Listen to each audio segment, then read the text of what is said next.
Hello, everybody. Welcome to the Develop Brighton panel. Today, we're going to be talking about the LGBTQ plus games industry and allyship. Everybody is welcome. So thanks for joining us today. My name is Ian. I will introduce myself properly shortly when the rest of the panel joins me. Firstly, I'd just like to take a moment to tell you a little bit about Outmaking Games. Yeah, so what does Outmaking Games do? It's a community for connecting and empowering LGBTQ plus people. It actually originated in Develop Brighton over a couple of years of roundtables. Firstly, with Richard Frank and Mata Haggis-Burridge, started a Slack community, and then last year I co-hosted with Mata. A group of us got together, decided, there was no organization for us to represent us to help with networking and things, so we put one together. Outmaking Games, OMG for short. It was just too hard to resist. Thank you, Elli, for that one. Events both online and in person. A bit less so on in person these days, but that's 2020 for you. It's very much about support, helping each other, networking, and sharing knowledge. It's a lobbying group for better representation and an outreach group to lower the barrier to entry for LGBTQ plus people making games. We're focused on resource for workplaces. We're doing increasing amounts of policy work at the moment. Keep an eye on the website for that. And really to increase the visibility of LGBTQ plus game makers. It's important that we're seen to encourage others to join the industry. And really a part of a wider community, an ally of Puck and Play, Women in Games, etc. So meet the team. There's actually 11 of us, which may seem like a lot, but it's very important to us that we have diversity across the team, and that's in multiple ways, especially including the types of companies that we work for, from indie devs like me to people who work for the big guys, programmers, artists, press, legal, etc. We're really organized into subgroups within this as well, working on events, policy, and such. And it's working pretty well at the moment, so really excited about the next year. We're 1 year old. So we didn't know if people would want this. So in October 19, we held a beta event. It was well attended. We got good feedback, and we thought, let's do this. Since last year, there's been a launch party, multiple panel events, online lunch and learns. For anyone who missed the last one for Black History Month, shame. It was a great job. Quizzes, brilliant quiz that Zoe did. And the big news is that we've just formalized as a not-for-profit community interest company. And at the moment, we're looking for partnerships with groups and organizations who can help support our work. Sponsorship opportunities are available. If you think you could help and you would like to, please get in touch with one of the team. Policy work's progressing well, like I mentioned, and mentorship program will be coming in the next 6 to 12 months, hopefully sooner. The Slack community is now over 150 people, including regular job postings. So come and join us. Information to join is on the website. And with that, let's get on with the panel. And I'd like to introduce Elli, my co-host. Hey everyone, I'm Elli. I go by she, her pronouns. I'll be posing the questions this afternoon, but it's really going to be a conversation between all four of us panelists, and we'll hopefully take some questions from the audience at the end. So if you do have any questions, please stick them in the chat, and we should have time to get to them. So I'm the lead player programmer at Rocksteady. I've also worked at PlayStation and at CCP Games. My involvement with OMG did also start at Develop Conference in 2018 at the LGBT Roundtable, which Ian's already talked about. It was off the back of that we got started. So when it comes to OMG, I'm most passionate about pushing the industry to be better at looking after marginalized people, hiring more diversely, and creating games that are truly representative of LGBT and other underrepresented groups. I'm generally really passionate about intersectionality and solidarity with other minority and marginalized groups. Ian, do you want to tell us a bit more about yourself? Yes, I would love to. I've been making games for just over 20 years, started in console, worked on games like FIFA and Sonic. Now, very strangely, making a solitaire game, but I absolutely love it. It's great to bring such a classic game to a new audience, and we're working with lots of interesting artists, diverse artists to do so. Who's up next? Brilliant. Yeah, can we bring on Zoe and Liam? Hello. Hey guys. Liam, do you want to introduce yourself? Sure. So I'm Liam. I go by pronouns he, him. I'm an associate at a law firm called Sheridans. A lot of you might know us. We deal with a lot of games companies, developers. And I was really lucky to be part of the founding team behind OMG. Before that, in a former life, I trained as a lawyer at a company called Warner Brothers, and I used to also run their LGBT network across their companies as well. My focuses within OMG are more on partnerships, running events, and just overall trying to drive through our ability to continue to grow and mirror some of the organizations that I really respect and like. For example, Women in Games and POC and so many others. Yeah, that's a brief intro to me. Brilliant. Zoe, do you want to tell us a bit about yourself? Sure. I'm Zoe Brown. I go by she, her. I'm a senior producer at PlayStation London Studio, and previously worked at Square Enix and at Freestyle Games, which was an Activision studio, working in both publishing and development as a producer. I came to Out Making Games via Out in Tech, where I met a few of our other committee members.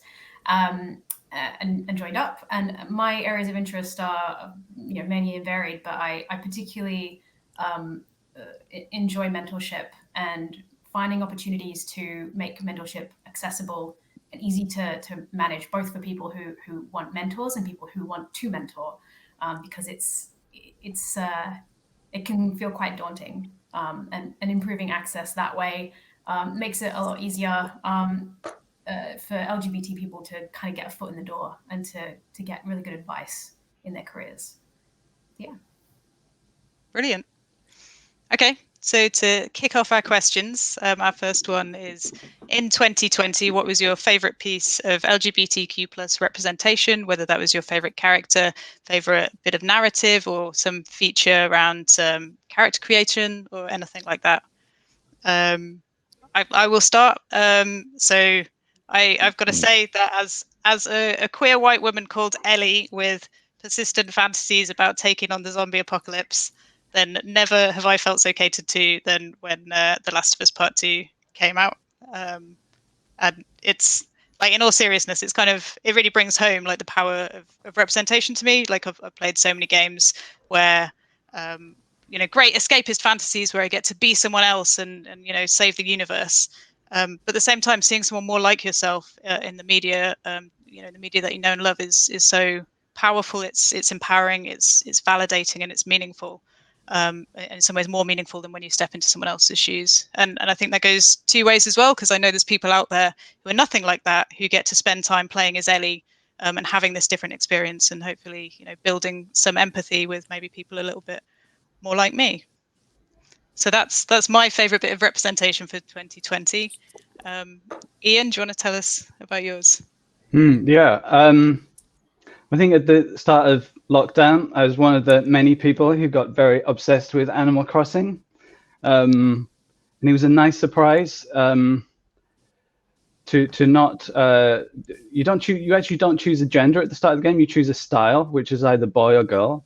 But then after that point, everyone calls you by gender neutral pronouns all the time. And you can, you can choose any haircut. it's not directed. You're not directed to the male ones or female ones, depending on your style that you picked, which was great. And I have to admit, I bought quite a lot of dresses in the shop because it was fun buying stuff from the shop and trying them on. So that was that was a fun experience while it lasted. I also got really obsessed with Fire Emblem. Again, Japanese game, wasn't really expecting anything, and then I almost fell off my chair when at the end of the game it let me get married to a dude. It was really, really surprising, and yeah, totally took me by surprise. Subsequently, I have looked it up, and it turns out that if you play as a male character, you only have one romantic option. The guy falls asleep a lot and is low in charm, as they call it in game. So it's probably not the option I would have chose, but it was progress. Now I did look up, if you play as a woman, you actually have 5 romantic options, because of course it's more acceptable to be a lesbian than a gay man in video games, unfortunately. Though weirdly, one of them presents as a child, but it's okay because she's actually 9,000 years old. It's just bonkers Japanese, right? Okay. No comment. All right, Liam, do you want to tell us about your Sure. representation of the year? So I am breaking the rules a little bit with this one because it's probably not a 2020 representation, even though I still play as this character in Heroes of the Storm. So Tracer, and I love this representation because Tracer, lesbian character, on the cover of massive AAA game, Overwatch, really the face of that game throughout a lot of the marketing. And I think I hadn't seen that done before for any AAA game, and so that felt groundbreaking. But the thing I really liked about it, though, was and how Tracer is featured and represented is Tracer's story as a character isn't about her orientation, really. It's just about that Tracer's a cool character and she's fun to play and she's really good, etc. And so that's also refreshing to have this representation, which is just a normal character in the game who just happens, to be gay, and that was cool. And so I like playing as Tracer in Overwatch. Brilliant. For me, I really loved Lady Masako from Ghost of Tsushima.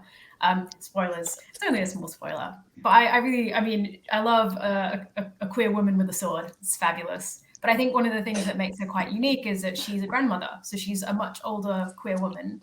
And I don't really think we get a lot of representation of queer people in general, but also older queer people.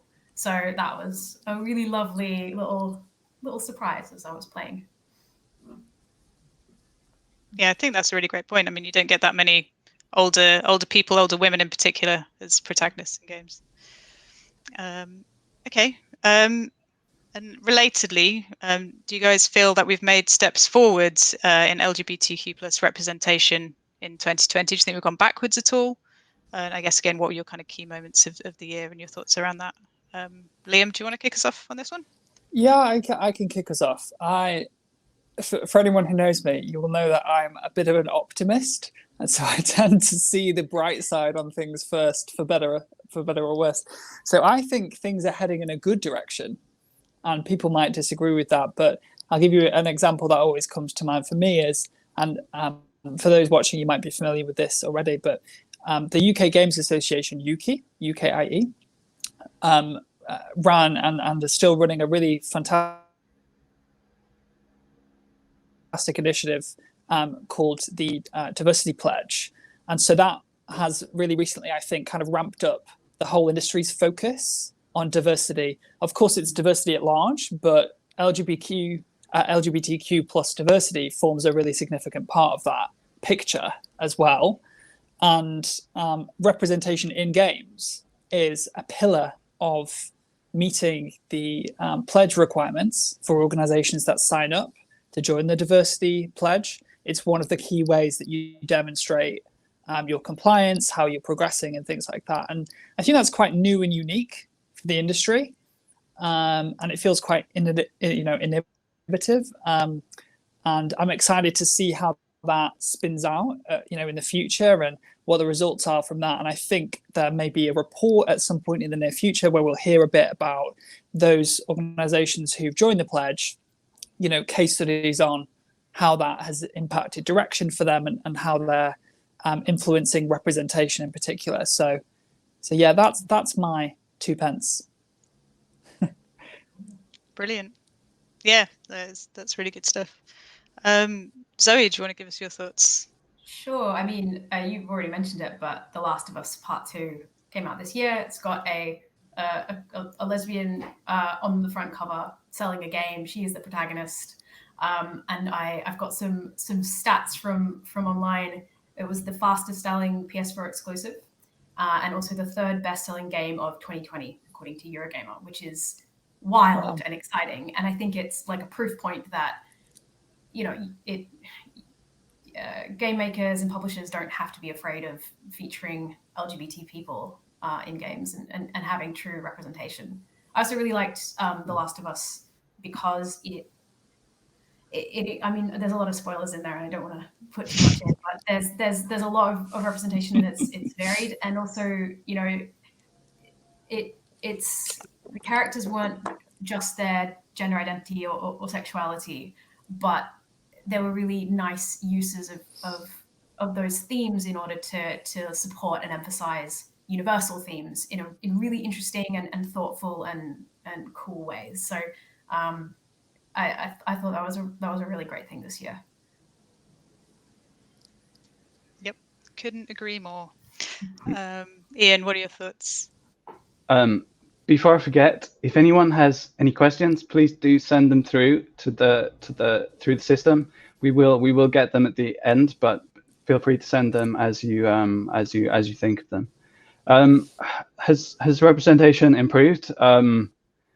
It would be nice if there was some stats on this, right? I feel like it has. I mean, I think one of the games that a lot of players are looking forward to at the moment, hopefully it's released before 2077, Cyberpunk, and that's had a bit of a hard time in the press, but I feel very positive about it.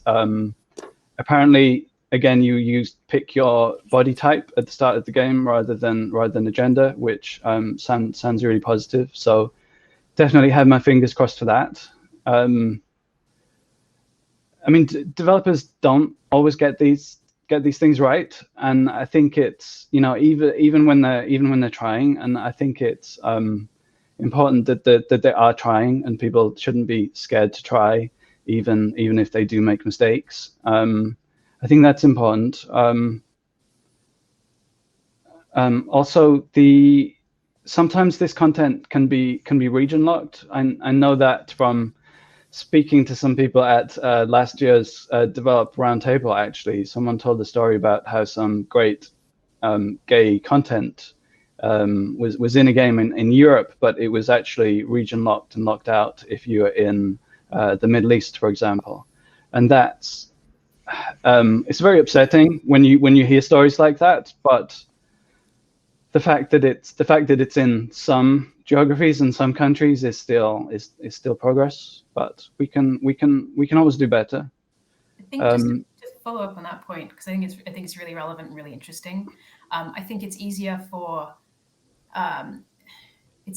when you've got games that are like must plays to push them into territories where they otherwise might not reach.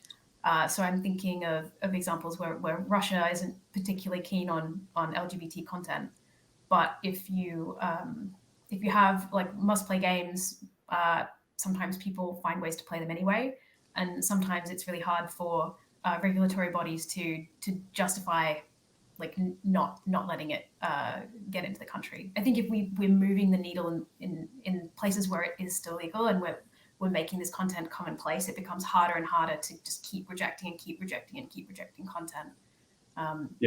Yeah, absolutely. And it's, we work in an amazing industry, and we're all for gay people living in and around London. It's quite easy for us, but the the fact is that we can use our art form to influence, you know, the rest of the world and acceptance in places where it's not as easy for people. I have to remind everyone as well that there is actually awards now for LGBT representation and diversity in games. Well done, Robin and Gaming Magazine for starting that. Yeah, check out Gaming Magazine website for more information on that. I think you may be too late to enter, but yeah, excited to see what comes of that. I'm really excited for those. I think, correct me if I'm wrong, but they will be an industry first for the UK games industry to have that type of award ceremony for LGBTQ plus diversity. So that again is another reason I think actually, you know, it's a positive indicator that things are heading in the right direction. Yep. Absolutely. Yeah. Yeah, absolutely. Yeah, and I think there's one more kind of stride forward I feel like that we've made this year. I mean, I'm sure there's lots of strides forward, but one that I wanted to kind of call out, which is in Tell Me Why, the new game from Don't Nod. I think is the first game from a major studio to feature a trans protagonist, which I think is really remarkable and really exciting. Like just as it is, but at the same time, I think the sensitivity, the authenticity, and the transparency with which Don't Nod approached it, it feels really genuine. It feels like a really good step forward, and they've been really public about the processes they've gone through, because they've engaged with their trans staff. They got consultancy from trans advocacy groups. They made sure to cast a trans actor in the part who was then really involved with the script, with feeding back into the script to make sure they really did have that authenticity. And I think the fact that they've been so public about this, I mean, maybe you could call it virtue signaling or something, but actually I think it's really, really helpful to inspire other studios to do the same, to share those tips and tricks for really getting representation right. And it seems really impressive to me. Yeah, it's kind of interesting, like when you know you're making a game about sword fighting, quite often a studio will bring on a sword fighting expert to inform on animation direction and stuff like that. And you know, why wouldn't you do it with other parts of the game? Yeah, absolutely. I think it's worth calling out there are people willing to consult on this stuff. I think if you're struggling within your studio, there are people you can engage, there are people you can contract and employ to help you get representation right. And if you don't know who those people are, you can get in touch with us and we can connect you with those people. Absolutely. Cool. Okay, moving forward a little bit. So in terms of OMG and its place in the industry, why do you feel like we need a group to connect and advocate for LGBTQ plus people in the games industry? Sure. Zoe, do you want to speak to this? Yeah, absolutely. So, I mean, as Liam mentioned, Yuki's survey came out start of this year, I think, or the end of last year, and it shows that 20% of the industry is LGBTQ plus. And even if you feel like that sounds like it might be inflated, even if it's half that number, that's still like 1 in 10 people who work in the industry are LGBTQ, and quite often they're invisible. You wouldn't necessarily know to look at somebody how they identify, what their story is, where they're coming from, and these kinds of groups can help provide support to people in the industry. They can help educate employers, educate allies to make sure that they're aware of specific needs and struggles that LGBTQ people face, both in the world and in the workplace. And I think that's really like what these advocacy groups are for. It's education and it's support. I think in particular, the Yuki survey and also some recent government surveys have shown that there are really specific things that are relevant to LGBTQ people. So specifically, health and mental health is a big area for us, and also bullying and harassment, which LGBTQ people have a much harder time with.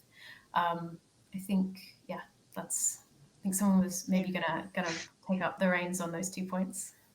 Yeah. I mean, so I've got some statistics here about bullying and harassment, which are pretty stark. So there was a recent Stonewall survey showed that 1 in 8 trans employees said they'd been attacked by a colleague or customer at work. 23% had experienced a negative or mixed reaction from others in the workplace due to being or being thought to be LGBT. 19% of respondents hid their sexual orientation or gender identity from their peers or subordinates. 30% hid it from senior colleagues, and 57% with customers or clients. And I guess just to talk a little bit about what this might look like, there's some special types of bullying and harassment reserved for LGBT people. So this could include being outed without your permission, being asked intrusive questions about your sex life. It could include being dead named. And if you don't know what that is, dead naming is when someone uses the former name of a trans or non-binary person without their permission, which is it's dismissing of their gender identity and incredibly disrespectful and offensive and just really hurtful. And then obviously you've got your classic homophobic slurs, transphobic slurs, really horrible words, particularly designed to belittle LGBT people. So this is obviously something that should be taken incredibly seriously, and something that I hope that OMG can help with through building communities and raising awareness and providing this kind of policy advice to employers as well, to really get with some best practice for how to avoid and combat this. Sometimes people ask me, and sometimes I forget myself, why something like Out Making Games is needed and why any bodies like us are needed. And then every so often, maybe just once a year, maybe a bit less, I'll be holding someone's hand and walking down the street and forgetting, and a stranger would take a problem with that and things would escalate from there and it would result in a bad place. And when those incidents come up, and they do for, I think, a large proportion of our community, whether we report them or not, and hopefully many of them aren't at that level, but they still happen. Even to me, somebody living in central London, they happen to me, and I can't imagine how difficult it must be everywhere else, not even just outside of the UK, but in different countries where there's a different cultural attitude as well. And so that always, to me, every time that happens, it usually happens to me about once a year or something like that, so not too frequently, but it always brings it home to me that Out Making Games is needed, and bodies like us are needed, because the problem is still there. We've made strides, but it's still there, and so that's what we continue to work against for our sector. And this is exactly the kind of thing that impacts people's mental health. And going back to the Yuki survey again, I had some stats on that. I think they reported that if you're lesbian and gay, you're 50% more likely to suffer from anxiety and 100% more likely to suffer from depression.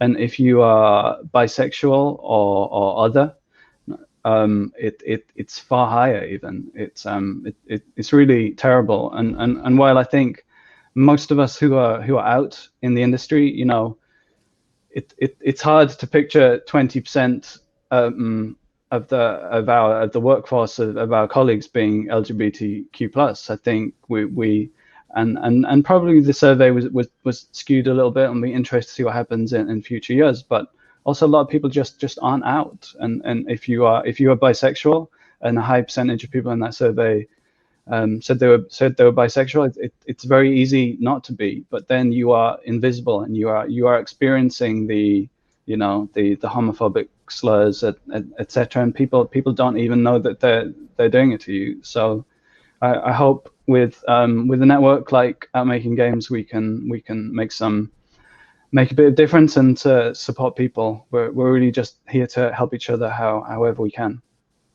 Someone mentioned pronouns again just now, and I forgot to say mine at the start, he, him. And for any allies watching, just know that don't be embarrassed to say them. You're not, you know, patronizing people or you know, people. You're basically just saying to people, this is my experience, and I don't expect you to have the same one, and you should be free to say that to me. Yeah, I think always asking somebody how they would like you to treat them, how they would like you to address them, is a good way to go, in a sensitive way. That is all, you know, that's my top tip on that front. Yeah, I think there's a lot to be said about just building that culture around being forthcoming with asking and telling. Yeah, build your pronouns into your email signature, into your Slack profile. Just make it part of the everyday culture. It's a good way to make people feel more comfortable. I love a rainbow emoji. Cool. Okay. So OMG is obviously here to support LGBTQ plus people, but there's also a number of other special interest groups coming up to support different people. So there's POC in Play, aims to support game devs of color, and there are obviously other groups. And I'm sure, like me, you think it's important to take an intersectional approach and want to support our siblings across various different marginalized and underrepresented groups. How do you think we can best show solidarity and allyship? I think, Zoe, you wanted to talk a little bit about what intersectionality means. Yeah, so not everyone watching will necessarily be familiar with the term, but intersectionality is a term that it's used to describe how lots of people's various identities can overlap and intersect. So, you know, your race, your sexuality, your gender, your class, your economic situation, all of these different things can intersect to provide, I guess, quite unique struggles or combinations of struggles. So, for example, you might have a Black queer woman who who's facing sexism, she's facing homophobia, and she's facing racism, and so those things kind of can compound.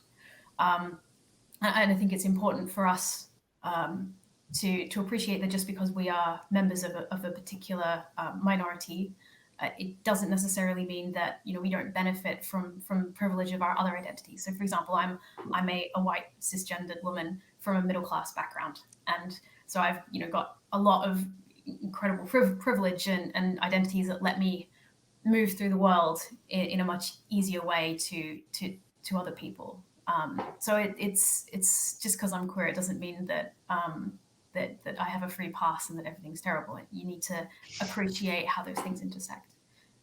It's also worth mentioning that this is a very white panel right now, and it's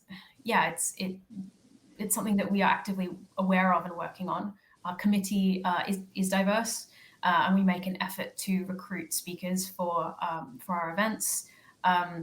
But yeah, there are challenges in making sure that you get representation and that you find people who have those intersecting identities so that they can speak to their own experiences. Yeah. Brilliant. Yeah, thank you very much. Ian, do you want to talk about how we can? Sorry, I interrupted. Go ahead. Sorry. I was just going to say, so Out Making Games actually signed up to the UK Diversity Pledge, Raise the Game, and so even though we're a diversity group, it's still important for us to always have that at front of mind, that, you know, diversity has many forms, whether that's neurodiversity or all of them, all of the others. So it's something that keeps us focused on making sure we're diverse in the leadership and membership and speakers and everything else, and that's super important. So thank you, Yuki, for that. They're getting a lot of mentions today. I hope Joe's listening. They deserve them. Yeah. I also think there's I feel like I've seen a shift over the last few years in terms of just increased solidarity, and I mean that between both different, you know, the different diversity groups. but also within the LGBTQ plus rainbow as well. I feel like everyone is much more supportive of each other, which I think is a really good thing. And I hope that continues. Yeah, and as an LGBTQ plus founder myself, so we're making a solitaire game, which I mentioned, and part of that is collection of cards, and we've taken that as an opportunity to do something about that with our company. So we've been looking for diverse independent artists to partner with on creating cards. We commission them, we pay them, they keep the IP, we get a license, so art friendly terms. I've always wanted to do a deck of cards featuring drag kings as kings and drag queens as queens. I thought that would be beautiful. And then I met Ollie Tarbuck, who is a games artist by day, and drag king by night, and managed to convince Ollie to create a deck of cards featuring 12 real world friends of theirs, majority trans drag performers. I have never seen as much glitter in my life as is in that deck of cards. It's fantastic. We even added rainbow sparkles, and then after that we doubled down on it. So we commissioned four Black artists to release a deck every week in Black History Month. One of those decks was actually a Black History deck featuring iconic historic characters, including a couple of LGBT ones. Gladys Bentley, who I highly recommend you listen to on Spotify, and the writer James Baldwin. So, and then we're continuing to look for artists like that, because we think it makes the game more interesting, and the artists have done just such amazing jobs for us as well.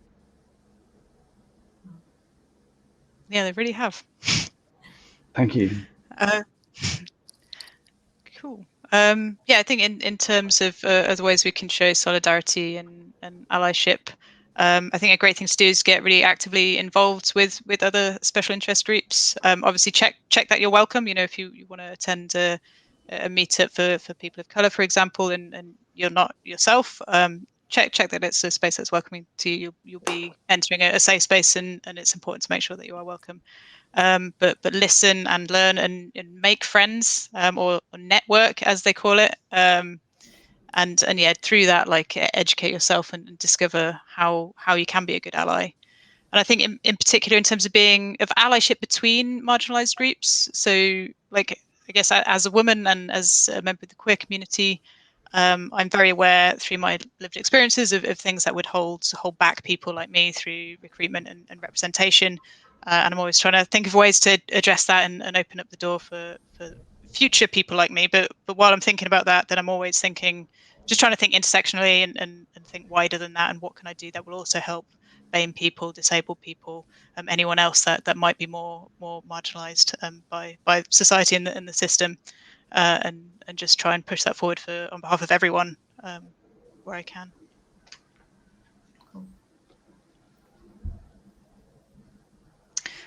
I think we're being asked to maybe we're sort of short on time. I was steaming ahead on time. Yeah, so I think we had some questions from the audience just before we wrap up. Okie dokie. So Ian would like to know a little bit more about mentoring. So we've not yet kicked off the scheme, but I think Zoe and Ian, are you both working on that? Yeah, we're working on this at the moment, and it's a matter of working out what the best approach is. So is it that we partner with other organizations? Is it that we run one ourselves? If so, what's the scope of that? How is it set up? What other resources can we provide? So we don't have anything in place yet, but there's a lot happening in this space at the moment.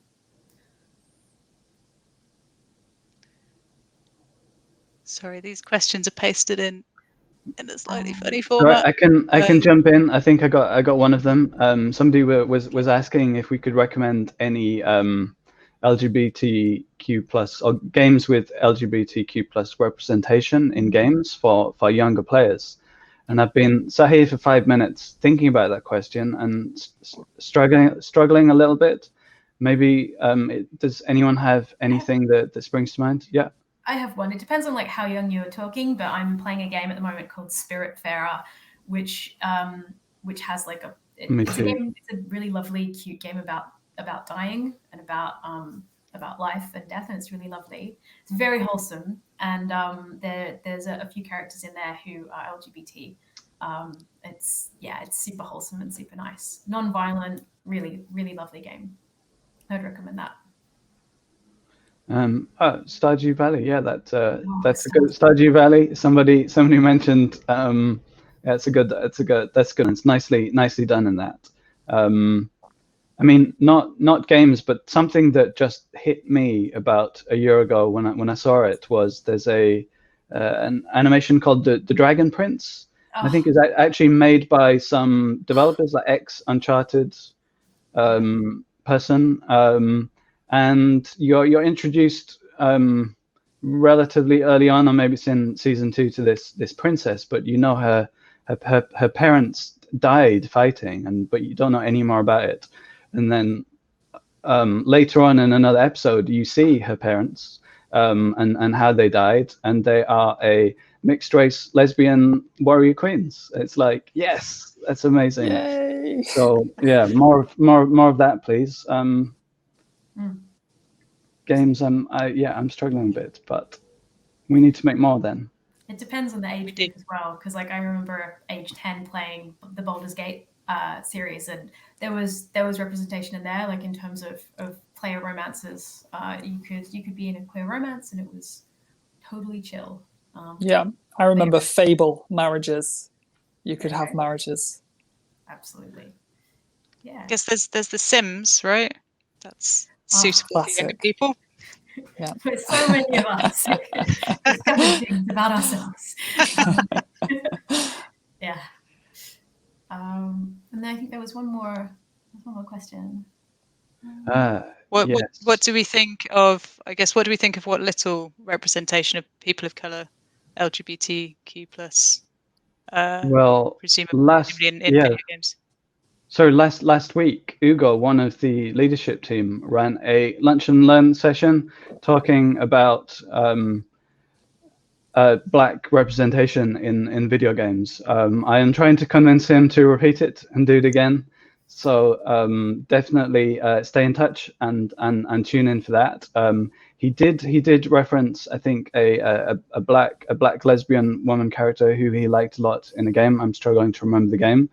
But I asked him if he'd seen any black male gay characters, and he said he hadn't. And I think again that's just a sad that it's more lesbians are more acceptable in games than gay men for obvious reasons. So hopefully we'll see one soon. But yeah, stay in touch, and hopefully you can catch that session second time around.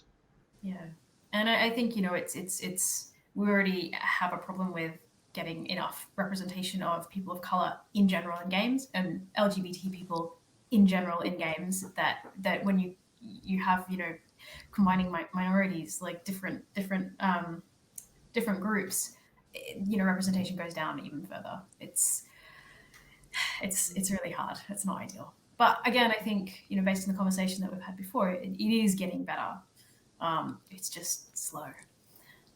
I think it's something that we can all be advocates for. Like, obviously we as OMG leadership are advocating as hard as we can, but I don't really know who's in the audience right now, but you all can be advocates too, and take some of this back to your studios. If you are decision makers, think about what action you can take to build out that representation and to support your staff. And if you're not like the decision makers, build that relationship with them. Talk to HR, talk to senior management. I think you'll find that like the take up there is, there will actually be more interest and more passion for that than you might expect. So do just start those conversations. Mm-hmm. Absolutely. So I think we're out of time.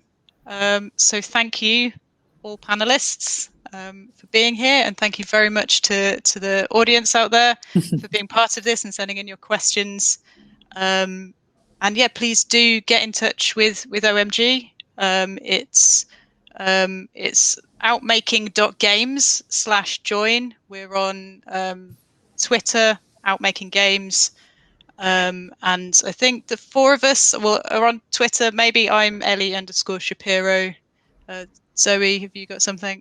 ZO enthusiastic. And Liam? To my shame. Get in touch. To your shame. Not on Twitter, but you can LinkedIn me. Just if you LinkedIn Liam Price, I'm on there. Or better than that, message me through the Outmaking Games Slack. If you join our Outmaking Games Slack, and if you're unsure how to do that, do that. You go onto our website and check out the link on there to our site, because that's really where a lot of the news and messaging happens for our community. And so do join that and message me through there. Brilliant. And mostly my social media is Instagram for Flick Solitaire, where we're trying to show off our artist cards and trying to build a community around that. So if you message Flick Solitaire on Instagram, you'll get me. So thank you. Thanks, everyone. Ian is too polite to plug again, but Flick Solitaire is an amazing game, and I love all that artwork. It is. It's amazing. So check it out because it is great. Brilliant. Thank you. Well, thanks again, everyone. Goodbye. Bye. Thanks, everyone. Bye. Bye.